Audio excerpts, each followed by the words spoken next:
And so today, I'm your speaker and just getting things kicked off for the season. And I'm going to talk about minimizing risk of manure runoff this fall, winter. So in other words, right now, this time of year. So first of all, I want to ask you what's on your mind right now. So when you think about manure, are you thinking about agronomics, in which case you're thinking about nutrient management? Or are you thinking about your storage, in which case you're thinking about waste management? How many of you guys actually think that your fields need nutrients right now? And if you think they do, are you positive that they do? You don't have to raise your hand if you don't want to.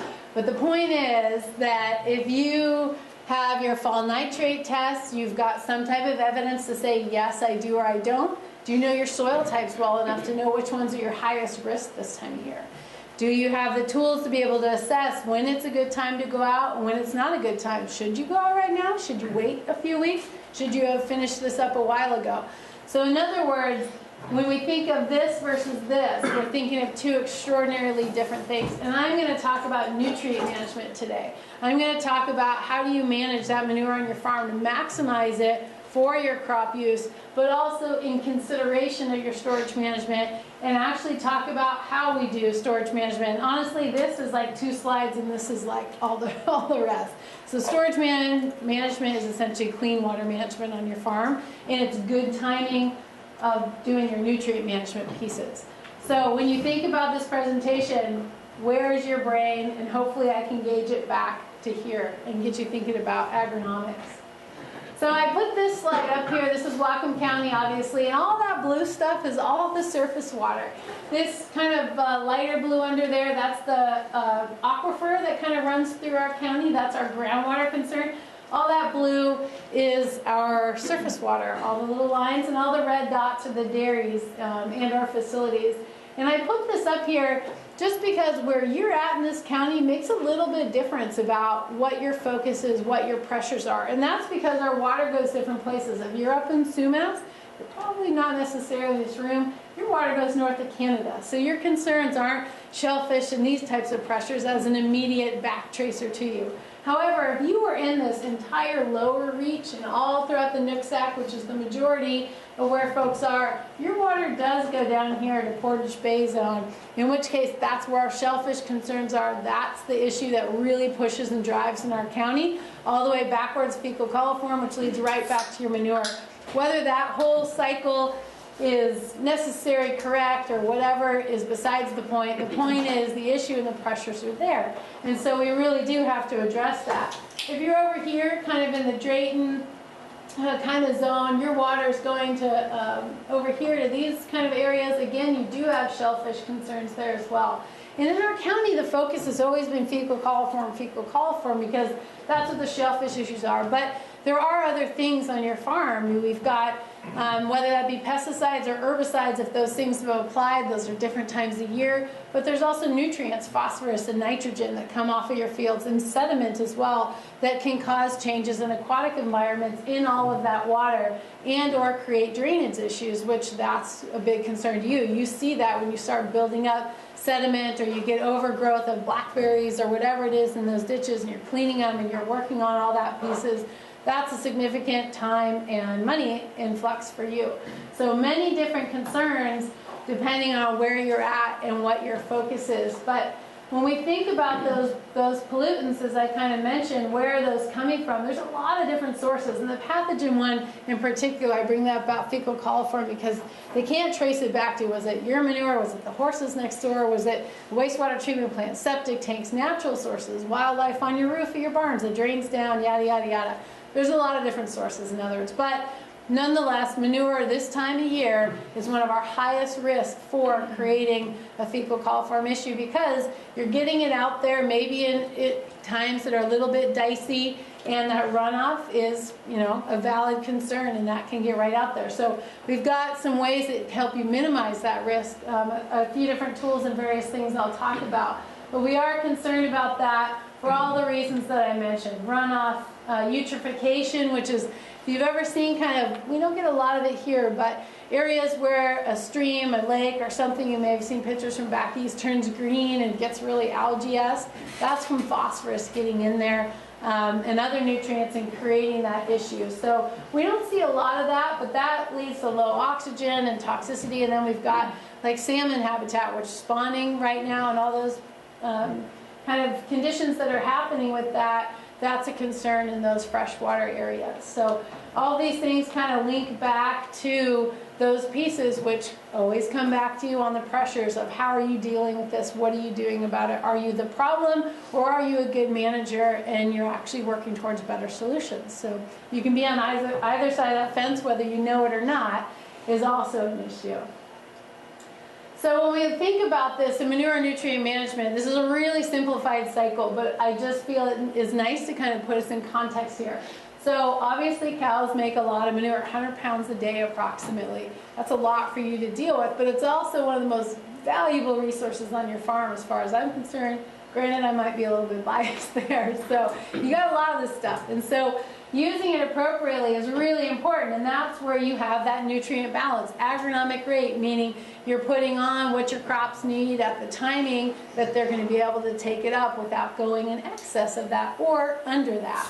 And when we apply it, if you've got adequate crop uptake and you're in balance, those nutrients go back into your forage, back to your system, and you've got this lovely closed loop. Like, that's the goal. If that were possible, that's what we're looking at. However, a lot of times we either have excess nutrients or you get runoff losses, sediment, pathogens, and those can go to a variety of places. That can go to your soil, in which case it'll stay there and go back to your nutrients and kind of recycle through. So if you can keep things on your field, it's going to stay in your system, and that's great. Occasionally we get losses to air. That's volatilization of nitrogen up into the air as ammonia, so you get those kind of losses. That's a little bit more challenging to manage. And then of course you've got the surface water and groundwater. And groundwater is essentially these losses straight through, which is this time of year is our greatest loss to groundwater. This is when we get all of that kind of recharged down, and that's from all those excess nitrates that are left over. So that's why we are oftentimes concerned about that when you've got a high level of nitrate left over. So you can see that in your fall nitrate test. If it isn't able to be taken up by your crop, so if you've harvested your corn and your cover crop isn't going yet, if you didn't plant one, all of that, anything left over is able to be lost. Your grass too, your growth is really declining this time of year. It takes up a little bit through the winter, but not a ton. You don't need much out there. And if you're in excess of that, it's going to go down to groundwater. So that's where we're concerned this time of year with those higher nitrate numbers in your fall nitrate test. And then of course the surface water piece, that's if you're applying right now, anything you put on the surface is able, if you've got water next to it and the conditions are right, that's what we're concerned with the runoff loss. And so our goal always is to try to minimize any of these losses by doing good practices and using the tools that are available to you. And we're going to focus on surface water today when I talk about what's out there for you. So what leads to a pollution event? These are super obvious, but when you put it all in context, it's really important to talk about these things, and it sets the stage for why we created some of the tools I'm going to show you. But obviously, pollutant availability. If it's out there, it's able to be lost. If it's in excess in particular, it's going to go somewhere, and it's going to transfer there in some way.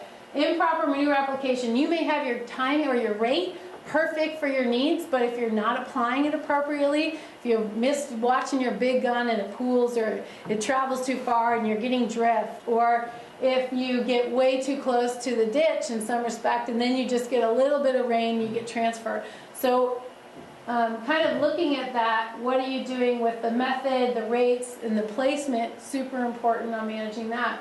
Weather events, this is our biggest mover, obviously, right? If you don't ever have rain, you're not going to have as many problems. So we get a lot of rain, and right now we have a ton of rain. Tomorrow we're supposed to have an inch of rain. So I'm glad you're all in here and not out applying manure right now.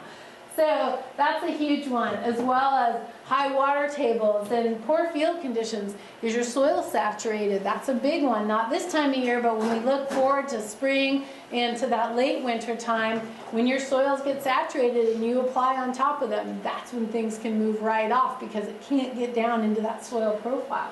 So that's really important, as well as your surface cover. If you have fallow fields, there's no reason to be putting nutrients out there because it's not needed necessarily unless it's right before corn planting, right? And that's part of your process.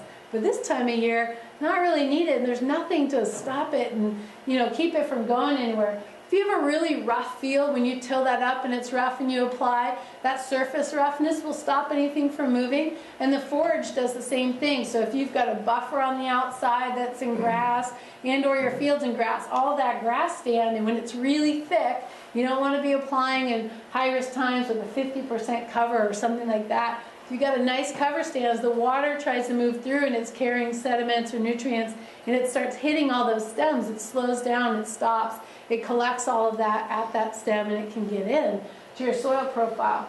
So really important that your surface cover is also adequate when these high-risk seasons. In the summer, that's not a big deal, but this time of year it's getting a big deal, and in the spring, that's when it's a really big deal to make sure that those things are appropriate. So these are kind of all the setup for, you know, what's important, what are the things the simple things you need to be looking at, but they add up to create a possible issue. And in kind of the world of NRCS and the districts, etc., they've kind of simplified this into 4 things, which is that. It's apply at the right time, apply at the right rate, choose the right source of your manure, solids, liquids, etc., chemical fertilizers as well, that's nutrients, so that even plays into all this, and the right placement. Put it on right, use your buffers and all of those pieces so that all those things are matching up. And if you can hit all of these things, your dynamite on your nutrient management, you're not going to have a problem necessarily. So these are kind of the areas that we want to think about. And so we created, here's the 5 steps. If you want to apply manure, this is pretty simple. 5 easy steps to go through, right? I sound like a, I don't know, after-hours salesman on TV, right? 5 easy steps. So the number 1 is determine your agronomic rate, identify optimal fields, determine current conditions. We've got 2 things for you there, manure spreading advisory and our seasonal manure setbacks.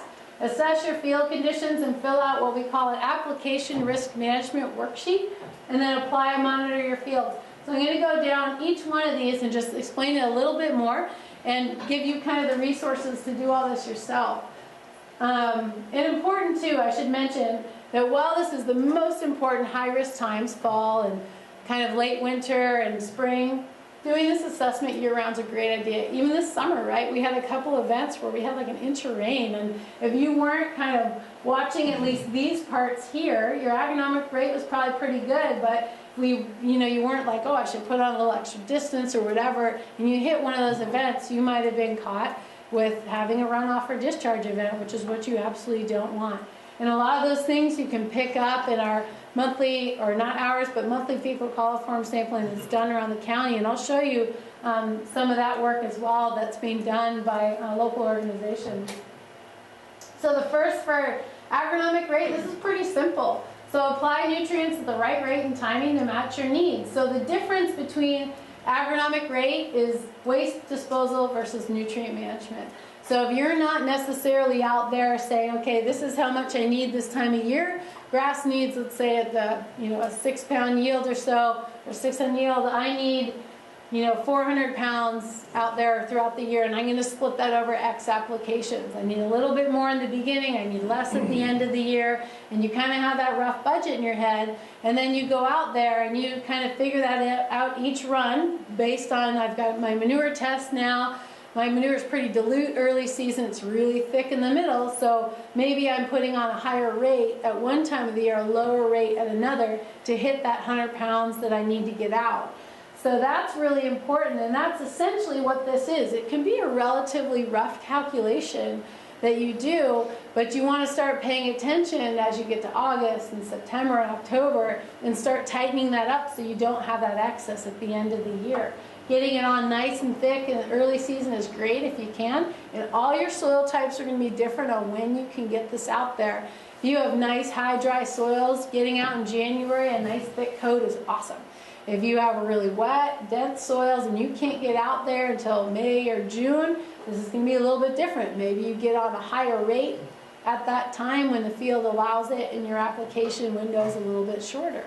So studies have shown too, we've had some great speakers talk about that. 400 pounds at once or 400 pounds over 4 different applications, sometimes it doesn't even matter. So you want to figure out what's the best schedule for you on your farm and for your individual field And that's what agronomic rate is. It takes a little bit of work to do that, but you really only have to do that process once, replicate it, and just adjust, fine-tune it each year. And once you've got that schedule, you've got that schedule for that field, for that crop, and those needs. So really important. And when this isn't met, when this is out of balance, that's when we're either in excess or deficit. You definitely don't want to be in deficit on your crop, and that's when we typically have some issues. The next step in this is to identify your low-risk fields. So if you haven't had this done for you already at the district, you can work with your nutrient management person in the office. There's 3 of us in there essentially who can kind of help you with this. But having your fields mapped is really great. So when we look at the runoff risk, this is kind of October through June is when we're really concerned about runoff concerns.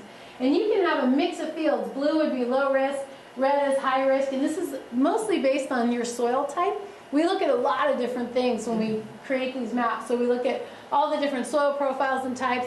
We go out, we look at the field, we talk to you, because oftentimes in the office, if we just do this on paper, we may come up with one rating and we talk to you and you're like, oh no, that field actually has a weird sand layer and it drains really well. Like, oh, I had no idea, you can't see that in what we have. Or, part of it's good, or it slopes over here, whatever. So we work with you and create these really great maps so that you can, and you usually already know this, we're just verifying it on paper. These are your low-risk fields. This time of year, this is where you want to be, or this time of year, you want to be over here, whatever it is, kind of help you look at that. And always there's a big mix, but the flip side of that, and what we're trying to get people to think about, I'm not going to talk a lot about it today, is when we talk about nitrogen leaching, also an issue, that's kind of June through October is when we're concerned about that. In your fields, as you can see, they kind of flip. So our really well-drained, wonderful sandy soils are super high risk this time of year. And typically on those fields, we say, you know what, by August, you should be done applying on those, and you typically are. You've kind of loaded those up, and from there you're just going to float with what's out there through the end of the season, and you'll be good. You get out there in January, you can start early because they're low risk. We have beautiful times in January for that. Get started on those, and so you just have a shift in the soil types. And these are the ones you want to get out to kind of late in the season because they're going to take a lot longer to get out to later on. So customizing this is really important, and that's what we're working on. Get rid of all those dates. Don't even think about this February 15th and October 31st thing anymore. You apply when it's right and when it's appropriate to the fields and crops that need it. So trying to shift, it takes a lot more work, and everyone has to be on their individual scale, but it's absolutely, in the studies we were collecting a lot of data to actually look at this, and what we're seeing is it's super beneficial. It works. We're able to reduce a lot of the runoff and leaching issues, and we're able to increase crop yields on a lot of these fields. So it works, you just have to do the work. So I know everyone wants to milk cows, and this part is, if you will, a shitty job, but it's really important that it's done. Yeah, sure. Okay, so when did that, October, February, when did those rules change? The rules haven't changed. In the rules, so you still have that manure spreading ordinance. I'm going to kind of from here forward show you if you don't want those dates anymore. As a scientist and what our research is showing, I'm saying those dates actually promote bad behaviors. And if you have one of these plans, if this is part of your application or your nutrient management plan, you've come in the office, you've worked with us on having an ARM plan, you can apply outside of those dates. So there's a few things, I'm going to go through that. You have to submit worksheets to me just in the high-risk times so I can say, yep, everything's good. We've worked with the WSDA inspector in our county, and he really supports this, as does WSDA as a whole. They're on this. They say, actually, yeah, farmers will apply better when they can apply at appropriate times. So it is there if folks don't abuse it and they use it right. You got it. So the next step in this, once you've identified your low-risk fields for the appropriate time of year, the next step, of course, is looking at the weather and the forecast and the manure spreading advisor, which I'll show you. And you've got a couple options. I'm going to show two of the kind of nice ones that we've got going. So WSU has something called the Ag Weather Net, and they've got 4 stations throughout our county. And this is just a nice way to look at current and historical weather. And when you click on, let's say you click on Linden, for instance, what'll pop out, and Well, you can't see that at all, but essentially what they give you here are things like the wind and humidity and current, how much rain to date. They'll give you soil temperature on here as well. That's a really important one because we want to look at when it shifts to that 40-degree marker. When you get below 40 degrees, the soil microbes slow down considerably. They almost kind of stop converting your organic and ammonium nitrogen that's in the manure. They kind of stop converting that to nitrate. And so when you stop or hold that process, if you can hold that over until the next season, that's really great. And this kind of starts happening around December or so. It's a little bit different on different soil types and where you are out in the county. But that's a nice marker to look at. So this is a nice one for current conditions. We want to look forward. NOAA actually has this awesome forecast, and again, I realize it's kind of hard to see, but they give you the weather, the daily temperature, chance of precipitation, the total estimated precipitation in 6-hour blocks, and they'll give it to you 5 days out. I really only trust the first 3 to maybe 4. Farther than that, you know, it changes quite a bit. But this is just today, so you can see we've got a little bit of rain today, a lot of rain tomorrow. You can't see that, it adds up to about an inch. And then a little bit Saturday, Sunday. So you can sometimes start to see these little windows. You look at the 15-day forecast, by the way, it just says rain, rain, rain, rain, rain, rain. There's no big sun chunks right now. So this, for some folks, again, if you think of that first slide I had up there, you're thinking agronomics or waste storage, you're going to be okay on one and freaked out if your mind is in the other place. So a lot of rain coming. But this is a superb forecast for anyone to look at. It gives you, the relative humidity, but also your wind speed in chunks. You can, if you're a big gun user, you can say, wow, it's really windy in the morning, it's going to calm down later, or tomorrow's going to be super windy, the day after looks okay. These things kind of help you plan out a little bit further ahead, so you can minimize some of the risks associated with application. It'll give you freezing and snow and all those bits too. So it's a nice planner for looking at those things. And you just click on your area, if you scroll down here in the map, you just click on your zone and it gives it for that. It works on like a modeling basis and it's pretty darn accurate. I've been tracking this since 2009 for the forecasted versus actual precip, and this is the best one by far, and they're pretty right on. The time that they have the hardest time predicting is in the spring, April, May. So this time of year though, they're very, very good.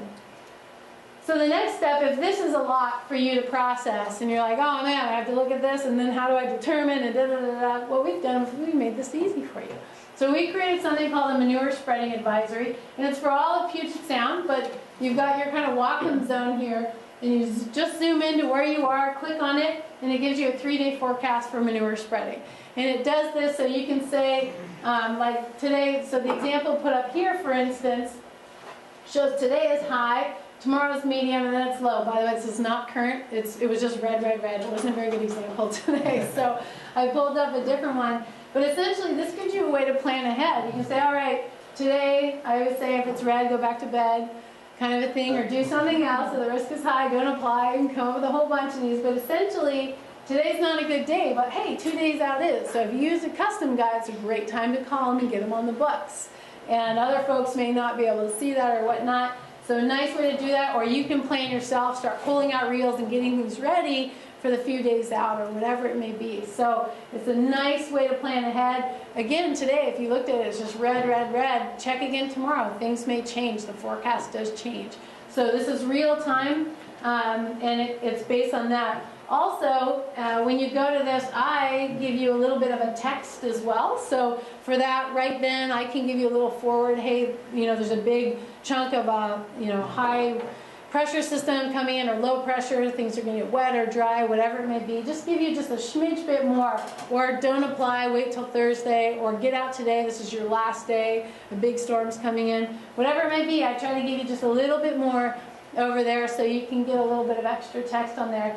And by the way, when you click on this says NOAA weather link. That links you back to this right here. So it's an easy way to find that. So if you just try to Google this and find it, good luck. I will give you buy you brownies if you can find that on your own, because it's actually hidden here and there and everywhere. So I pulled it out for you right there.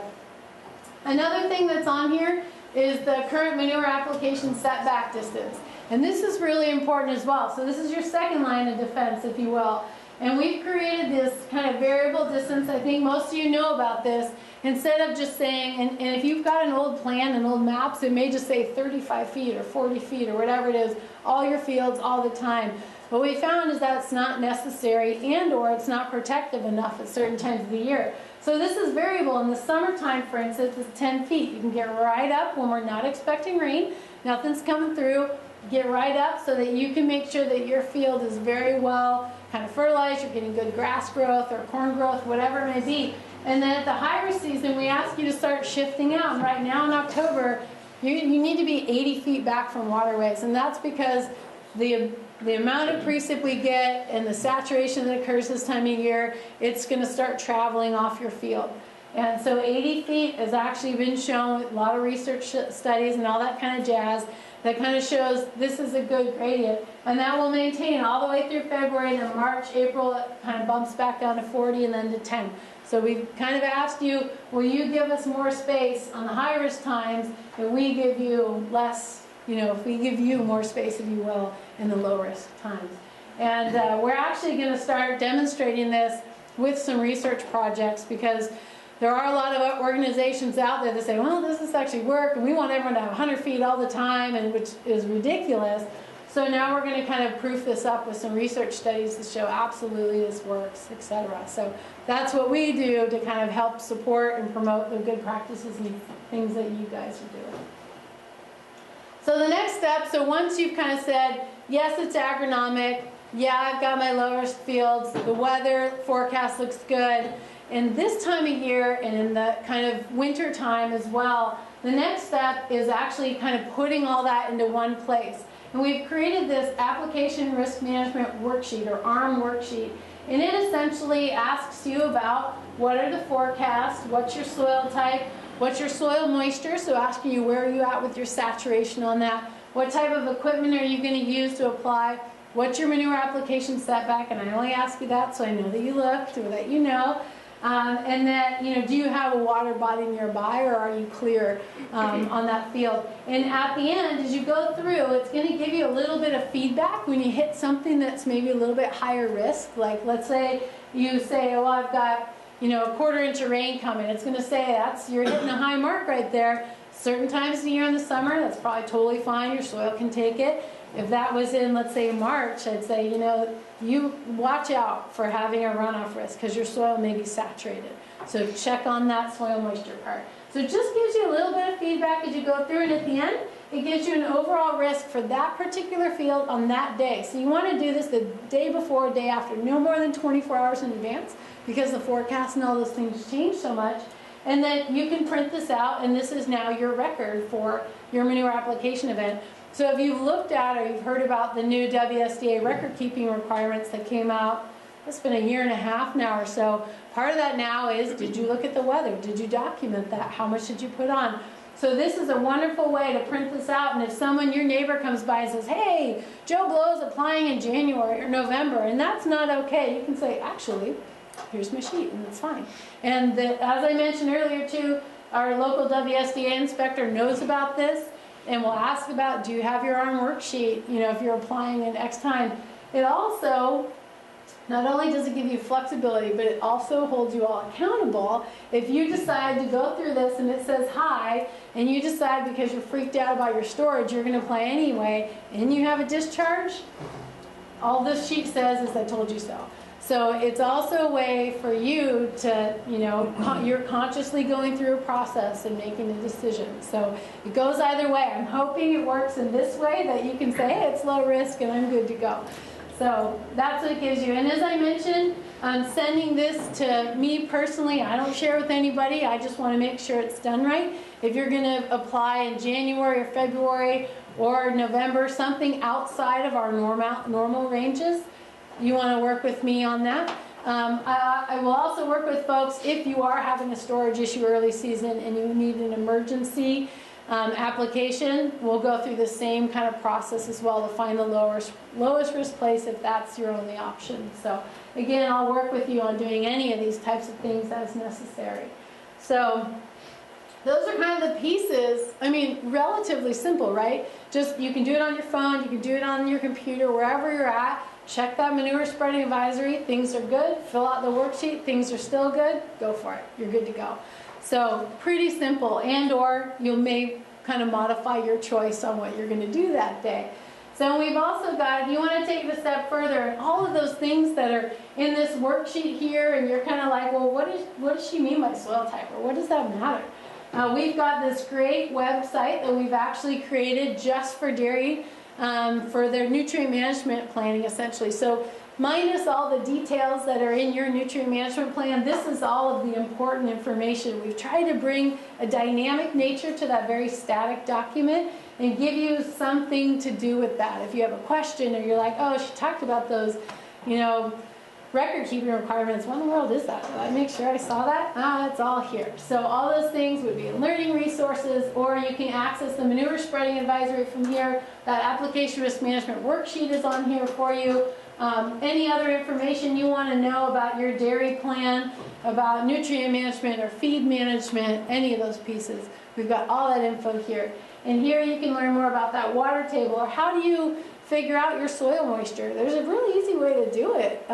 Do you know what that is? Probably not. So we've got that right here on how to do that, super easy. And field cover, there's pictures in there. What does 100% look like versus 50%? So just some visual indicators on that. Your cover crop, when can you apply to a cover crop?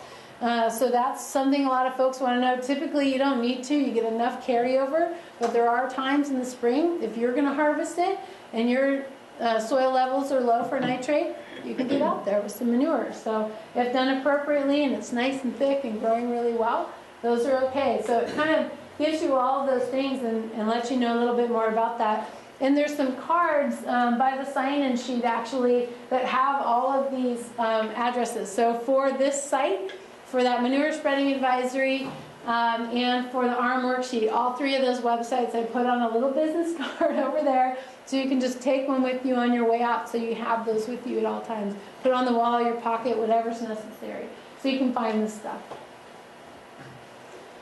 So when we think about, and specifically this time of year, just a couple things. I'm going to break this out for a moment just into your soil types, and hopefully you've got a relative idea about, you've got sand, you've got silt, you've got clay, you're in a floodplain or not. All those things are really important, and they're on your map that's in your plan. If you haven't found that, there's two other resources. I can direct you to a website where you can find more soils information than you want to know about your own, or we'll just print you out a new map. So either way, you can get that information.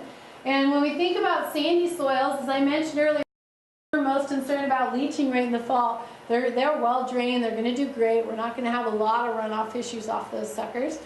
But leaching is a hard one. You can't see it, that it's happening. I mean, you're just guessing like, well, I can't visually see how much nitrate's there, and I don't know when it's going or where it's going. And that's why you've got that fall nitrate test, to help you understand that part of things. And so that's our concern. Our clay and silt soils, those are when we're more concerned about our runoff. And silt, more so this time of year for the runoff. The clay takes a little bit longer to kind of get itself all saturated, but once it's saturated, it's going to be a long time until you get out there. If you've got clay soils, you definitely know that.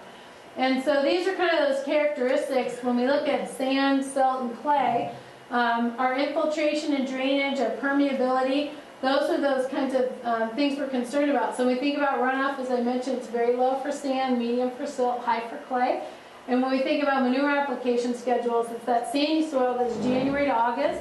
Silt has a longer time frame, and that's because is it silt clay or is it silt sand? So when you're kind of in that middle, you might be that January to August, or you might be kind of a February, March through late October. And then clay is April through actually about November. And we're working on that, looking at, you know, kind of skipping over when you get into that really cold time. You can still get on these types of soils longer, but you can't get on them early in the year. So we're trying to kind of shift those out. And we're still looking at that, how that would work and how we can support that with good data. So definitely some considerations as well. And the fall nitrate test, as I mentioned, a couple things that are important about this.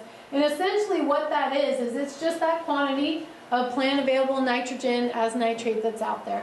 And as I mentioned, it makes a difference if we're looking at corn or grass, what our assessment of that's going to be and what your needs are. You want some left over for your grass to get through. If you're planting a cover crop on your corn, which you all should be, you also want some out there for that crop to be able to get through. If you've got a fallow cornfield that you're just going to leave through the winter, you want really little nitrate because you don't need any out there.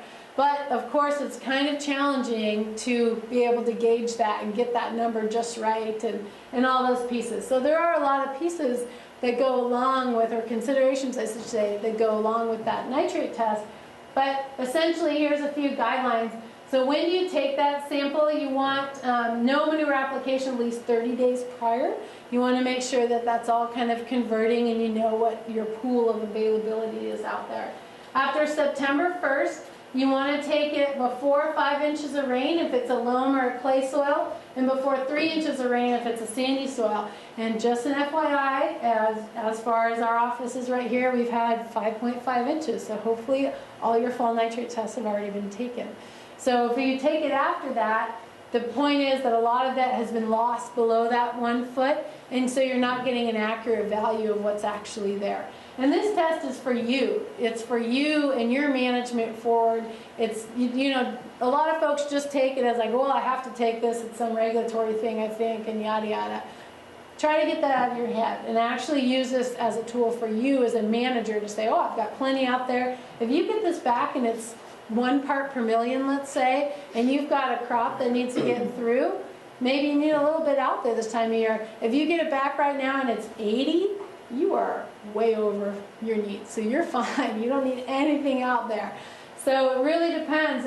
And what the guidance is, and there's like a whole kind of, we've got this, and again, this is in the resources off that website on your post-harvest soil nitrate testing, and everyone should have one of these in your plan as well. A nice guidance document, and I can give anyone a copy who wants one, but it talks a lot about this as well. And a good value is below 20 for corn or below 15 for grass.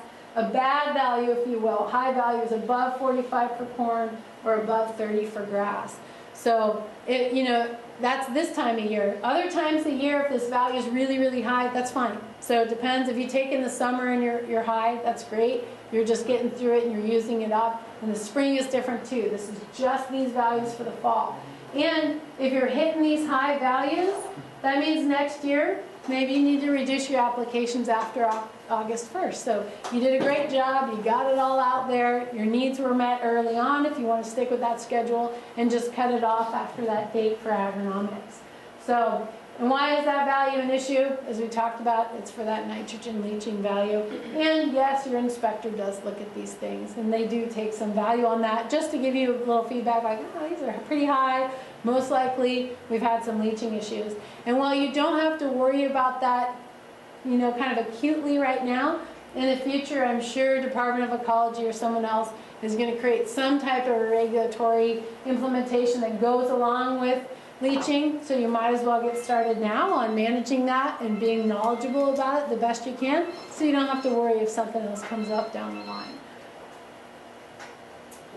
So for just a handful of kind of, what are we looking for if you want to apply this time of year? Liquid manure, again, look at that fall nitrate test. Do you even need to be out there? If you're thinking agronomics, great. If you're thinking, I just have to get my storage empty, well, you can just ignore all this in some respects. But let's think agronomics. The next, injection aeration is best in high-risk seasons. Maybe not necessarily using a big gun this time of year, and that way you can get it under that surface quicker. It's not on the surface, you don't have ponding or any of those other issues. But again, sometimes you don't have that choice. If you're using a big gun, just watch it really well and be really cautious. Observe the forecast. Use that manure spreading advisor. Really look at those so you are not applying at a time you know is a high-risk time. Watch for ponded areas on your fields. This is going to indicate your water table has already come up and or your field is saturated. So if you start seeing ponded areas popping around, you can say, wow, I really should watch this field. It's going to be a higher risk possibly for some runoff.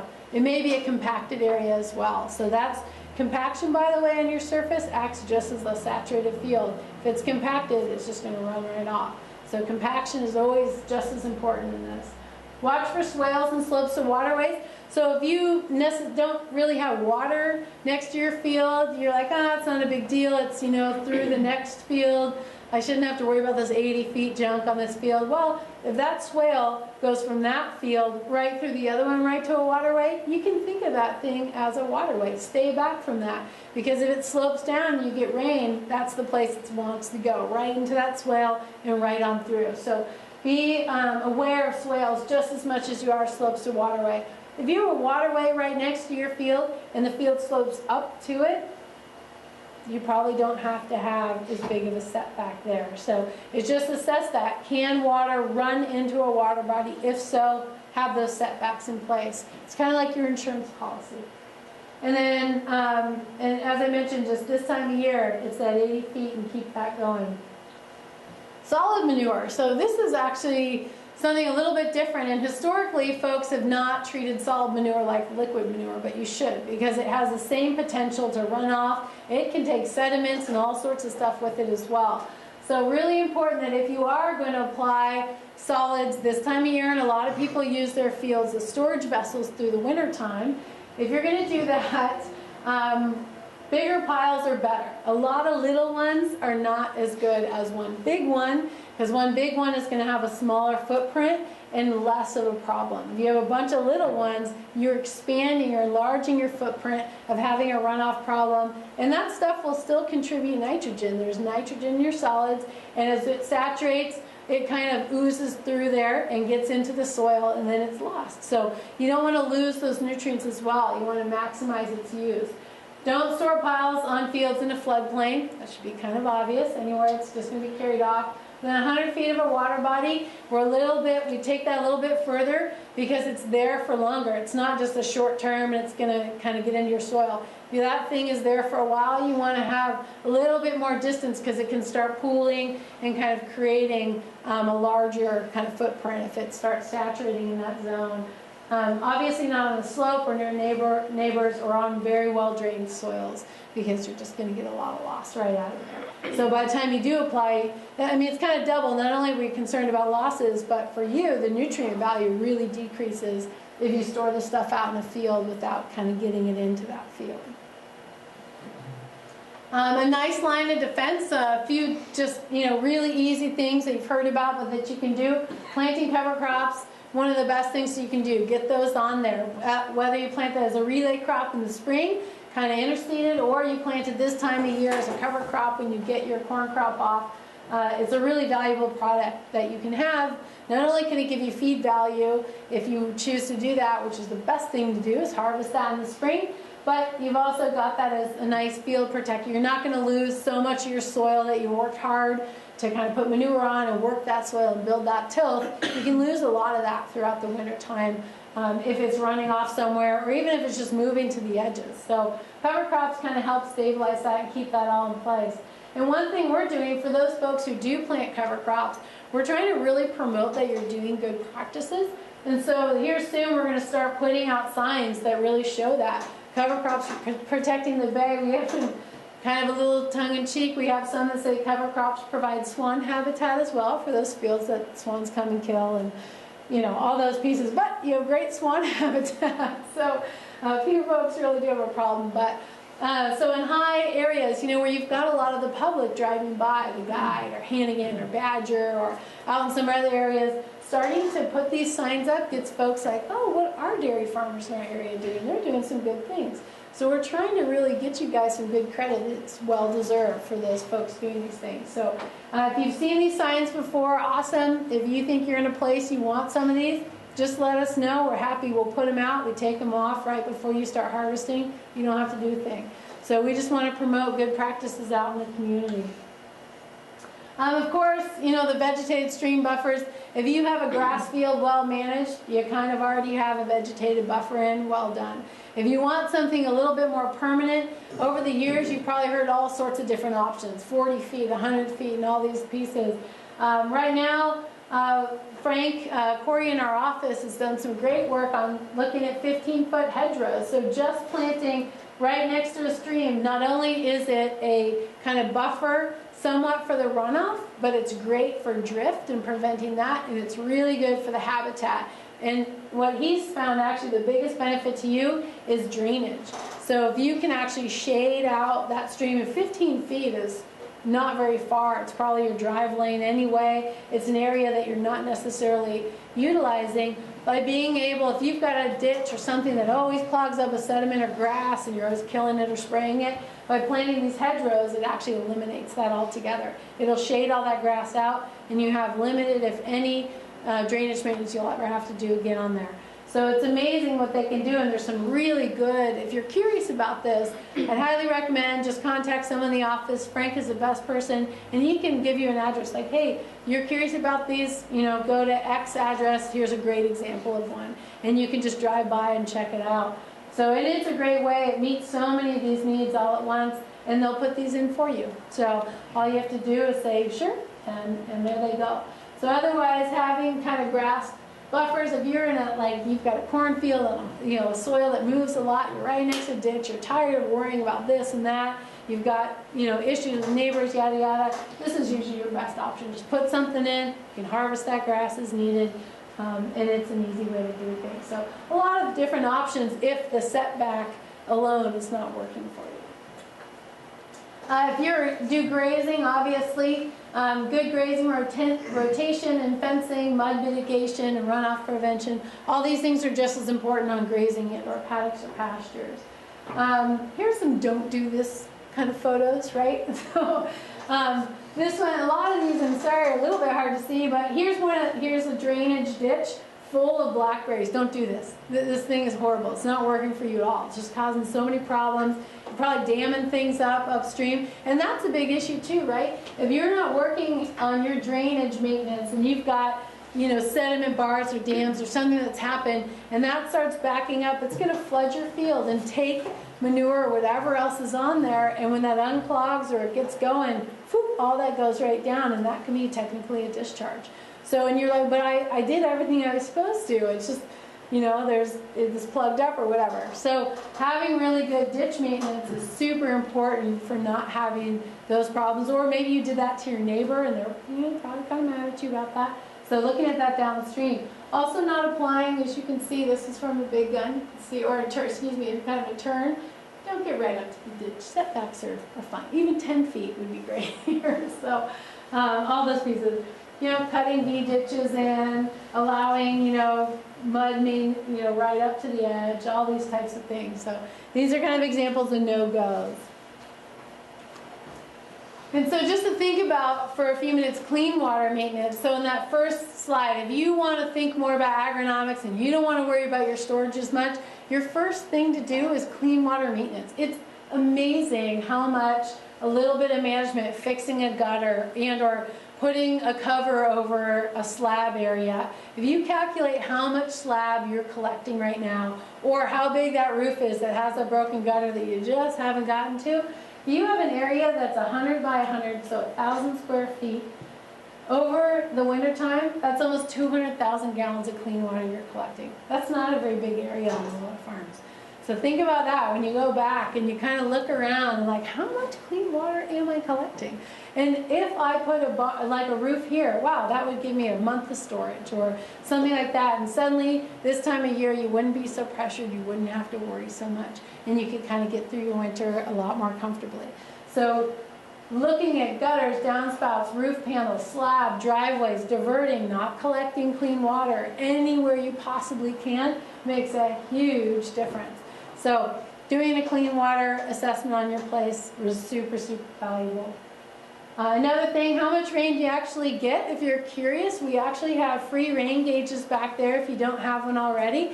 Pick one up on your way out. Sometimes the most important part of that is just knowing, you know, because everyone's like, oh, we haven't had that much rain, or wow, it feels like we've had a ton, and you actually, when you start being aware of how much things are, like, oh, this isn't so bad, or wow, no wonder my lagoon's filling up fast. So just being aware has huge, huge benefits.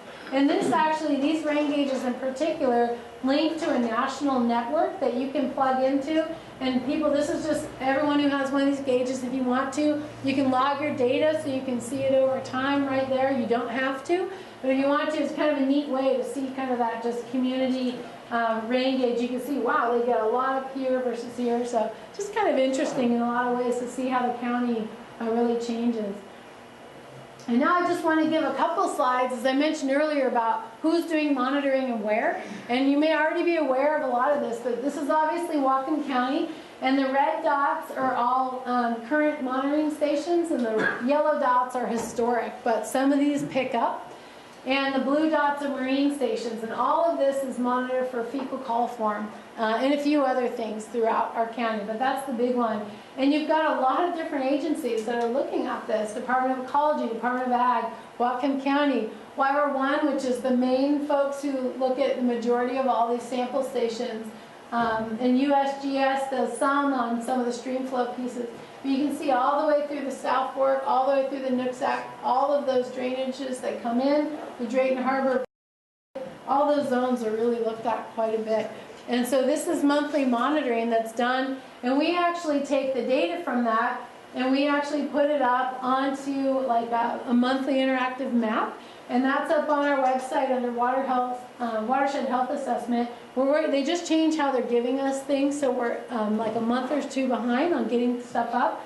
It should be up here very soon though, but you can, it's a nice self-assessment tool. You can go on and say, wow, my watershed that I live in is really high. Is that me? Is that my neighbor? What's going on? Why is it so high? Or you're in a nice area, whatever it may be. It's just a way that you can do a little self-assessment. Yeah, sure.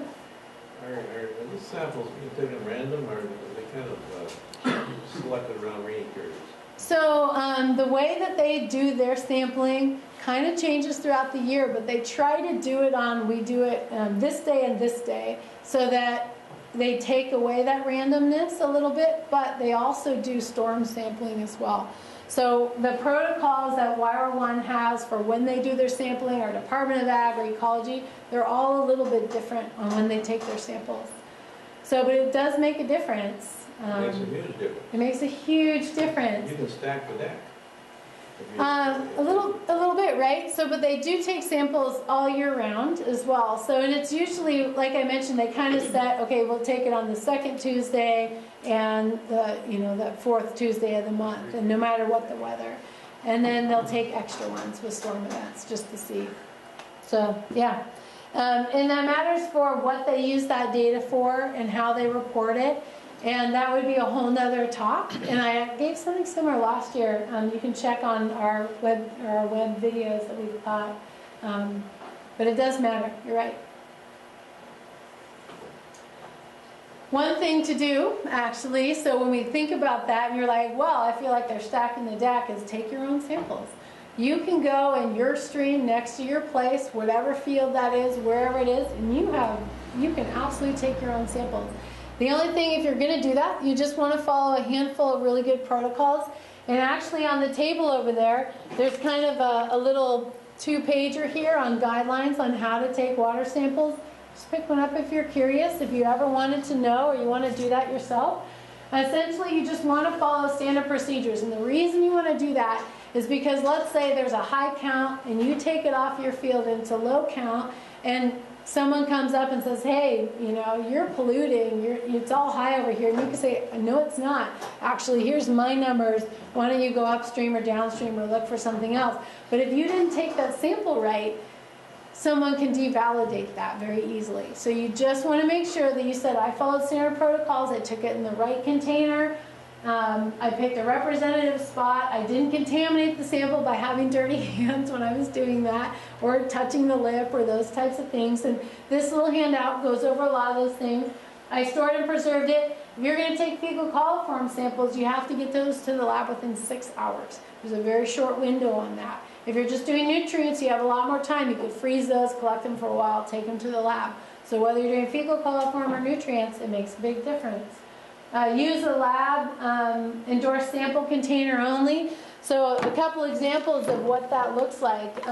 If you've ever seen these different containers, so just if you've ever seen these are just regular old kind of sample containers. This is what you would take: nutrients, sediment, anything but fecal coliform in one of these. And then they've got special containers for fecal coliform. And there's a reagent in here essentially that helps preserve that sample a little bit longer. And that's why you want to use the special ones. The lab will give these to you free. So if you use, let's say, Exact Scientific, they come and pick up your milk samples or whatever, just ahead of time say, hey, will you drop off a couple of fecal coliform containers for me? That'd be great. If you know they're coming at 1 o'clock the next day, go out and take your sample at noon. They pick it up, they take it to the lab with the rest of your stuff. So you can also work with, if you want to get that sample to the lab, just get your timing right so that you can take that sample and drive it right down there and get it in on time. So it's really important to do that. And make sure you use an accredited lab. There's only a couple for fecal coliform that are, DOE accredited for that specific analyte. Which ones are there? Exact is one of them. Avocet is one of them. Avocet's not certified. No, it's not Avocet now. It's Edge Analytical. Thank you. I knew it was analytical.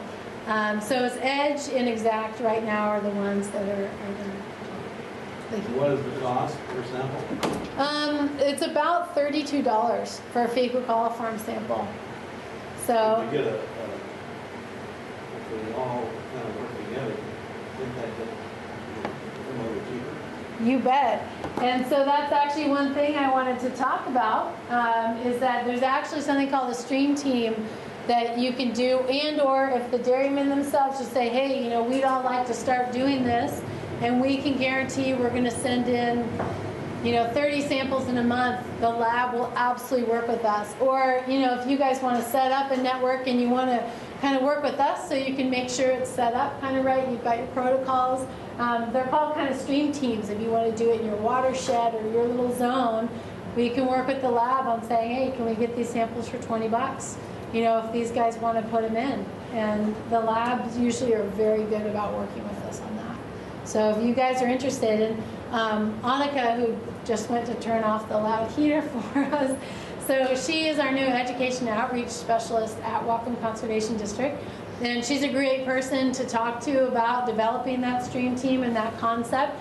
And she's been here for like 4 weeks, I guess, so we keep loading her up with all sorts of new things to do. But one of her tasks is to start developing these. So, and this is a way that you can voluntarily, we can give you just all the protocols and everything else. The data is yours. So if you get a high count or you get a low count, whatever it is, that's for you to use as a self-evaluation tool and to work on that yourself. So setting up a network would be really easy, and we can work with the labs as well. You got it. So, because things, when you're looking at those water results and you're interpreting those, or you're looking, as I mentioned, is it nutrients or pathogens, everything matters. And, what time of year is it? Did we just have precip? What are other potential sources nearby? If you're next to a peat field, but you have no manure, you may still be getting high counts because it can come off of some of those things. If you've got, as I mentioned, that swan habitat that you've got in the kind of winter time, that could be a source. So considering what is right there that you're sampling from is just as important as taking a good sample. You want to make sure that you know what those potential sources are. And then what's high and what's low. They say less than 100 count for fecal coliform is great. But what is it if you're looking at phosphorus, for instance? Well, it's super variable depending on where you're at. So there are, knowing those things, and we've got some great literature to help figure those things out, is really important. And then the last thing I want to talk about that relates a little bit to this too is something we're creating called discovery farms. So these are back east, Wisconsin, Minnesota, North Dakota. They've got something called discovery farms. And it's essentially a way to evaluate your practices. It's a farmer-led process where you guys say, hey, we want to know what's happening out there. People keep criticizing us. We're not getting credit for good practices. We don't know if what we're doing is good or bad practice. This is a way we can start working on that. And so you essentially get these field setups, and it's essentially at the edge of a field or a swale of some zone, you have this weir put in, and there's a little sample tube that comes from here into this box, and inside there you've got samplers and bubblers and all this equipment that is taking those samples on a regular basis, whether that's storm cycles or whatever. Those are details. And then we analyze those samples, and then we just start working with you on feedback, saying, hey, we tried these setbacks, wasn't working, let's try something else. Oh, that worked, great, let's do that as a practice and let everybody know. Or cover crops, wow, they work way better than we expected. I think we can modify things and do this and that. So looking at those things is really important. And we've got opportunity to install 4 of these. We've got 1 site set, and we're working on 3 others. And if any of you guys are ever interested in this, let me know, because we can work with you. If you're like, hey, I would love to be a Discovery Farms, I want to work on that process. Additionally, as I mentioned, it's a producer-led kind of effort, and we're in the process in Washington of setting this up. And it's essentially, you've got a voting committee of progressive producers who say, I don't necessarily want to be a farm, but I absolutely want to be part of the process, and I want to sit on that committee and say, these are the issues we need addressed. And, you know, folks who say, I would like to be a Discovery Farms, they're kind of evaluated by that committee, and we say, yeah, we're going to do this practice on this farm or whatever it is. And you've got kind of a lower advisory committee, which is everyone else in our state ecology and EPA and all those folks who can't vote, but they can just be part of the process to know, like, oh wow, these guys are really doing a lot of stuff, and that's great. And they just kind of get kind of the feedback on it. There's a lot of outreach and education that goes with this, such that when we do start finding information, and as it says, there's no bad data. If you get bad data, that just means we just need to modify things until we get good data. And so it's a way to self-regulate that and kind of really get that out to everybody. Hey guys, this is what we're doing, this is what's working. And so this is something we're setting up, and it's in an effort to help producers support their efforts. And we're starting with dairy, but it can go to berries, on the east side, to wheat growers, etc. Anybody. Any kind of different industry can help support this. So just an FYI, and if this is something that kind of interests you, you want to know more, just give me a call or chat with me afterward. And that's it. So a lot of stuff in there.